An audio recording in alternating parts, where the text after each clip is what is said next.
안녕하세요. 조은식입니다. 오늘은 성경이 기록된 목적이라는 제목으로 은혜를 나눠보고자 합니다. 오늘 본문 말씀은 마태복음 1장 1절부터 17절까지의 말씀인데 이 본문 말씀을 다 읽지 않고 1절 한 절만 읽어보도록 하겠습니다. 아브라함과 다윗의 자손 예수 그리스도의 계보라. 아멘. 말씀에 앞서서 여러분들에게 한 가지 질문을 하고서 말씀을 전하고자 합니다. 여러분들은 성경이 기록된 목적이 무엇이라 생각하시나요? 아마도 여러분들의 대답은 그것을 알려고 이것을 클릭했습니다. 라고 할 것 같습니다. 틀린 답변은 아닙니다. 제가 대답해 보자면은 성경에 기록된 목적은 예수님이 우리의 구원자시다. 이것을 전하려고 성경에 기록된 것입니다. 이유가 다른 데 있는 것이 아니라 예수님이 우리의 구원자시다. 이것을 이야기해 주려고 성경에 기록된 거예요.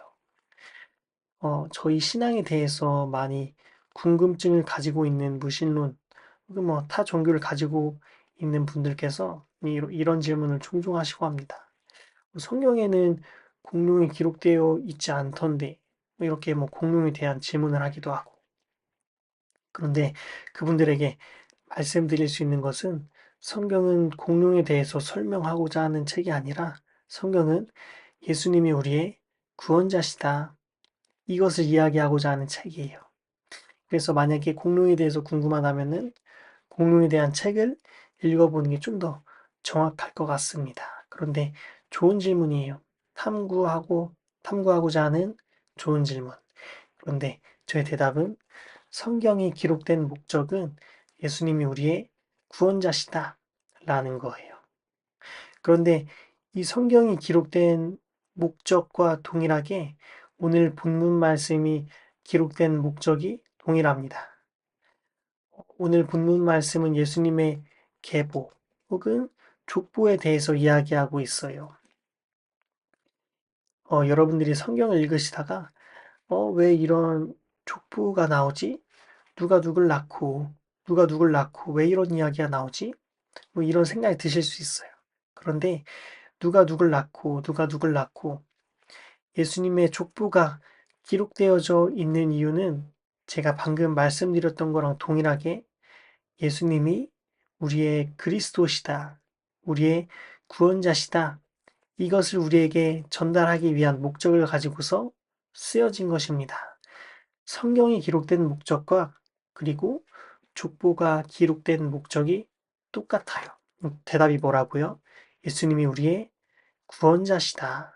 예수님이 우리의 그리스도시다. 이것을 전하기 위한 것이에요. 그래서 오늘 본문 말씀에 아브라함과 다윗의 자손 예수 그리스도의 계보라 이렇게 적혀져 있습니다.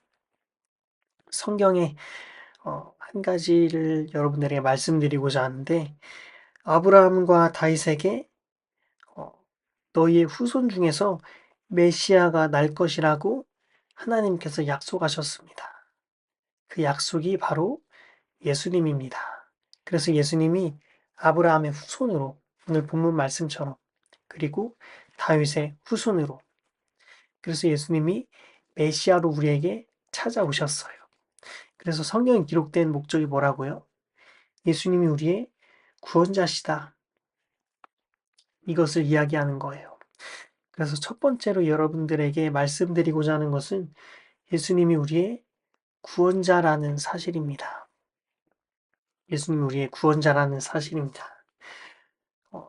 성경을 우리가 받아들일 때, 예수님의 이야기고 예수님이 우리를 구원하러 오셨다라는 사실 우리가 받아들인다면은 이 첫 번째 주제도 여러분들이 받아들이기 원합니다. 우리가 예수님의 십자가 사건을 믿고 죄 용서를 받자는 것입니다. 그런데 우리가 죄 용서를 조금만 받는 것이 아니라 완전하게 받자는 것입니다. 예수님의 십자가를 믿고서 우리가 죄 용서를 적당히 받는 것이 아니라 예수님의 보혈로 완전히 깨끗하게 단번에 되었다는 사실을 우리가 믿자는 것입니다. 그래서 많은 크리스찬 분들이 이런 고민을 종종 할 때가 있어요. 내가 죄 용서 받았는데 내가 정말 죄 용서 받은 게 맞나? 죄 용서를 받았음에도 불구하고 내가 진짜 죄 용서를 받았나? 이런 질문이 계속해서 따라다닐 수 있어요. 또 그런 고민이 안에 있을 수 있어요. 그런데 성경에 기록된 목적, 예수님께서 우리의 구원자 되신다는 분임을 우리가 확실하게 믿는 것과 동일하게 우리가 깨끗하게 용서받았다. 우리의 모든 죄를 사함받았다. 이 사실을 확실하게 믿는 거예요. 그래서 조금만 적당히 이것이 아니라 십자가 사건을 믿고 완전하게 우리의 구원을 책임져 주셨다. 이것을 첫 번째로 믿기를 권면드립니다. 두 번째, 우리의 문제를 해결해 주실 분이라는 것입니다. 우리의 문제를 해결해 주실 분. 창세기에 보면은 이런 말씀이 나옵니다. 아브라함에 대한 말씀을 하고 있을 때 너의 씨를 통해서 만민이 복을 받는다. 근데 아브라함의 씨가 누굴 이야기하죠? 아브라함의 후손인 예수 그리스도. 예수님을 통해서 만민이 복을 받는다. 그래서 예수님을 믿는 것이 단지 구원에서 끝나는 것이 아니라 우리 삶의 복으로도 이어집니다. 그래서 우리가 단지 구원받았다고 끝나는 것이 아니라 말씀을 우리 삶 가운데 끌고 들어와서 그 말씀에 대한 은혜와 복을 누리기를 권면드립니다. 말씀을 하나 좀 읽고서 좀 더 나누길 원하는데 마태복음 9장 5절부터 7절 말씀입니다. 제가 읽어드리도록 하겠습니다. 내 죄 사함을 받았느니라 하는 말과 일어나 걸어가라 하는 말 중에 어느 것이 쉽겠느냐? 6절 그러나 인자가 세상에서 죄 사하는 권능이 있는 줄을 너희로 알게 하려 하노라 하시고 중풍병자에게 말씀하시되 일어나 내 침상을 가지고 집으로 가라 하시니 7절 그가 일어나 집으로 돌아가거늘. 아멘. 두 번째로 나누고자 하는 것은 예수님 우리의 문제를 해결해 주신다는 거예요. 복 주시고 우리의 문제를 해결해 주시고 첫 번째 나눴던 것. 예수님이 우리의 구원자시다. 우리의 모든 죄를 용서하시고 사신다. 여기서 끝나는 것이 아니라 우리에게 복 주시고 우리의 문제를 해결하실 분이라는 거예요. 중풍병자에게 예수님께서 말씀하십니다. 죄 사함 받는 것과 일어나 걸어가라 하는 것 중에 무엇가 더 쉽겠냐?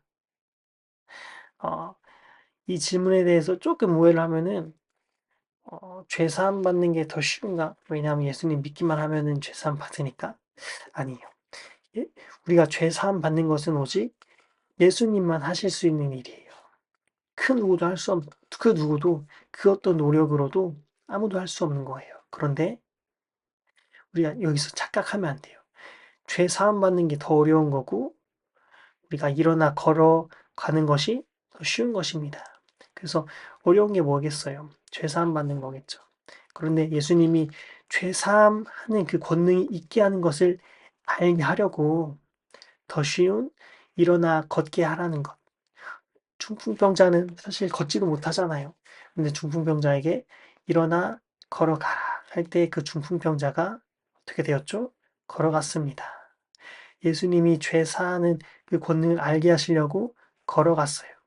그런데 죄 사하는 권능이 있으시다면 그 권능만 있는 것으로 끝나는 것이 아니라 그 더 아래에 있는 우리를 치유하시고 우리를 회복하시고 우리의 문제를 다스려서 완전히 해결해 주시는 것.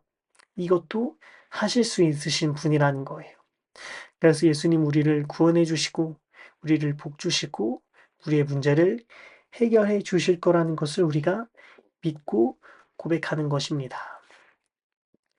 제 이야기를 잠깐 한번 해볼게요. 제가 어떤 질병에 대해서 계속해서 치료하려고 좀 오랫동안 노력을 했었습니다. 그런데 계속해서 노력을 함에도 병원도 다니고 약도 바르고 하는 그런 과정에서 치료가 안 됐어요. 그런데 제가 하나님께 간절히 기도하면서 이 질병에 대해서 치료해 달라고 믿음으로 선포했어요.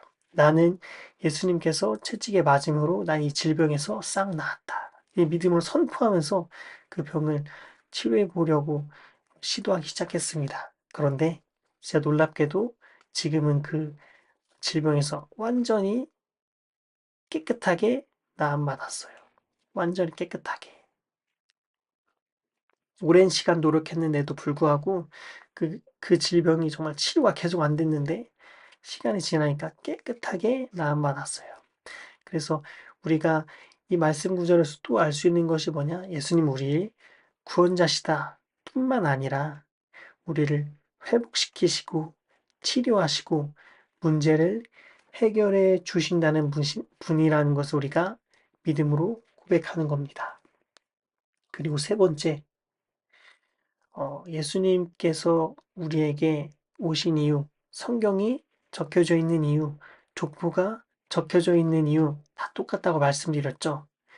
그것이 바로 우리를 구원하실 분이라는 것을 이야기하기 위해서 목적이 그 한 가지에 있는 거예요.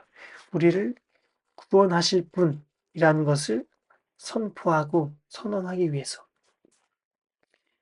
성경에 대해서 조금 이야기해 보겠습니다. 성경이 또 다른 말로 하면 무엇이죠? 또 다른 말로 하면은 복음입니다. 복된 소식, 복된 소식.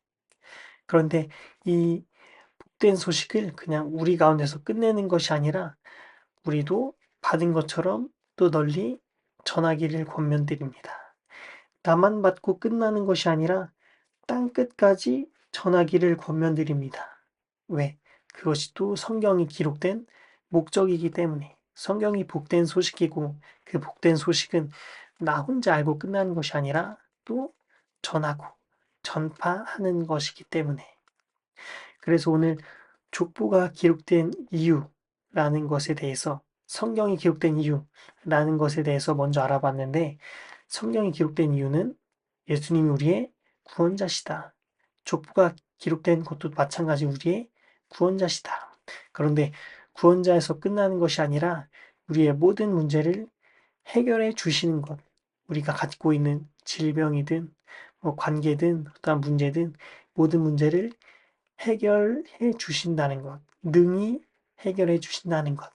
또 거기서 끝나는 것이 아니라 성경은 나만 듣고 끝나는 것이 아니라 복음, 복된 소식이기 때문에 나만 아는 것이 아니라 또 전하는 것. 여러분의 삶 가운데 이러한 은혜가 있기를 간절히 권면드립니다.